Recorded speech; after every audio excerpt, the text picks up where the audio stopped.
Hello, Denis Vasilev. Today I want to do an example of video feedback on lifting technique. I want to go through my 8-minute jerk set. It was a final test before competitions, before 10-minute set. Also, let's see what's going on with technique. Well, first can go through static phases, rack position. Well, about rack position, there's a few things. First, how well elbows resting on the pelvis, and well, I was working for it on this point for years, and finally, thanks to stretching and proper belt, so I'm able to rest both of my elbows on pelvis. Well, that's another factor that might be taken in account, the side view, how far you lean back when you're in the rack, and you ideally shouldn't lean back too far. If I can just show what I mean, is in the jerk when you're in the rack position, so you don't want to take too much weight on your chest. Should be more kind of weight on the elbows and shoulder upper body as upright as possible. So, and knees locked and straight, and I can demonstrate it with a lighter weights, but with heavier belts, unfortunately, still kind of weight pressing me back slightly and unlocking the knees. So that's still kind of an issue I'm working at. Cannot really see it from the front view of this recording, but that's something that happening.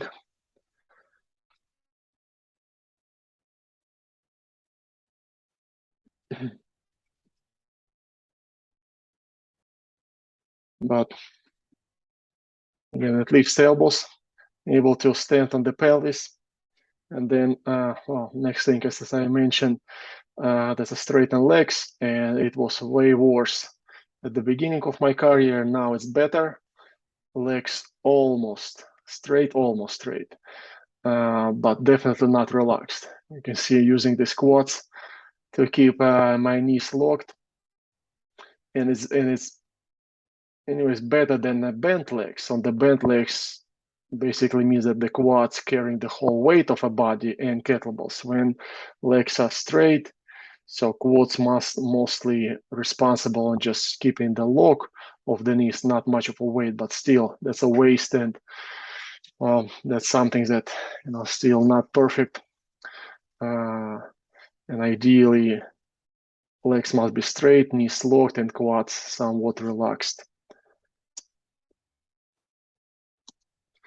Toe fixation was working a lot on also shoulder mobility to be able to settle the shoulders and lock the elbows. Well, that looks acceptable now, like straight. Wow, for sure at the top you see when it's no rest for quads in the rack.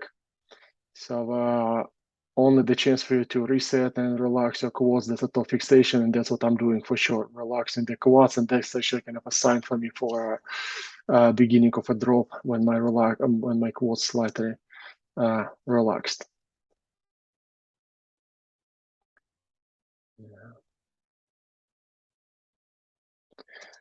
Well, you can see I'm practicing the handles lock.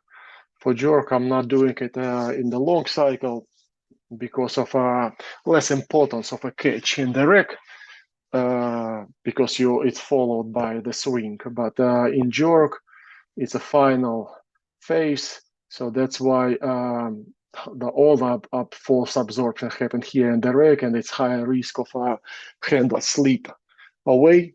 So that's why I secure it with a lock of fingers, and that's kind of growing slight asymmetrical use of forearms, because that's something that you don't switch through the set. If I'm grabbing the right handle of my left hand, so I do it all the time. I'm not switching it. Somehow it just doesn't work. So it means that the left forearm contracting, more often than the right. But again, there is no cleans, so there's no other way for you to use your forearm strength really in jerk. So it works. It's not really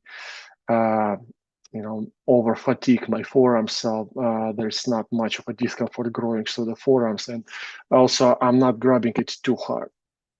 So I'm just kind of tapping the handle, make sure that it's on the place, but it's not too much of a squeeze.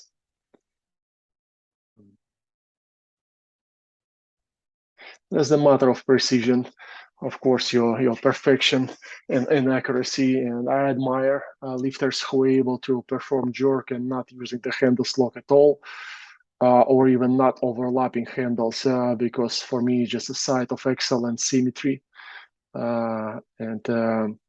Well, I'm somehow just wasn't able to really get to this level. Well, I made some progress in long cycle where I'm not losing my hands anymore, but I still overlapping handles. And when it's come to symmetry, of course, that's great when handles on the same level, because it's also place your elbows on the same level, so it's everything kind of asymmetrical. And in my case, you see it's kind of one thing moving another. So it's the left handle slightly higher than right, which means that left elbow is slightly higher also, so it's also slightly different legs work. And that's kind of another issue of my lifting, is that I'm moving on the platform. As you can see, if the beginning of the set, I'm close to the center of the platform. If we'll scroll closer to the end, you see my left foot is reached the wooden frame of a platform. So I'm slightly moving to the side. And if we look on the slow motion of my lifting, let's see what's going on. So bump, second dip. It's just the beginning of the second dip, just handles heels landed, but it's not loaded yet. And if you'll see, you see when the weight get accepted by legs, you see what's happened. I shifted the weight on my left leg, which pulled the knee in slightly, and I raise my toe and also move it slightly in. And that's this type of a move. That's, I know, a couple of millimeters every rep. That's what moved me more and more to the side. Every single rep, I just more weight on the right leg compared to left. Just can go for next rep. Well, and actually the first dip and bump quite symmetrical. And again, landing is start symmetrical, but when it comes to accepting the weight, pelvis slightly moving to the side. And actually not every single rep I'm raising the toe and moving it to the side. So let's even see, like you see one was moving toe, another was not moving toe. So let's see third rep in a row that we're tracking.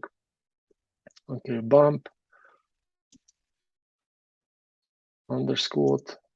Yeah, again, toe going up, slightly moving. Well, that's something I work on lately. I start to do a single leg pistol squats on my left leg only, trying to catch up a little bit with the strengths of this leg. Even the quads diameter is different.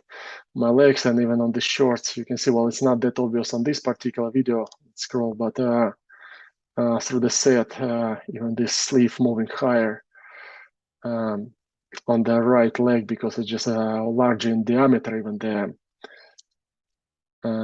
right leg, because it's just taking more weight. So that's something that I'm working on, trying to get the symmetry back.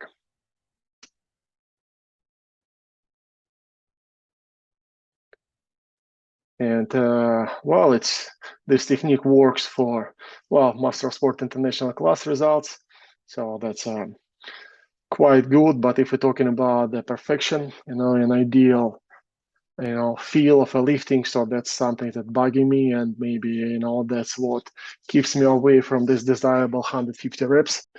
Well, I'm working on it. Let's see how it will go. So that's my mission so far, to focus on, work on this leg symmetry. Well, we'll keep you updated. Thanks for watching.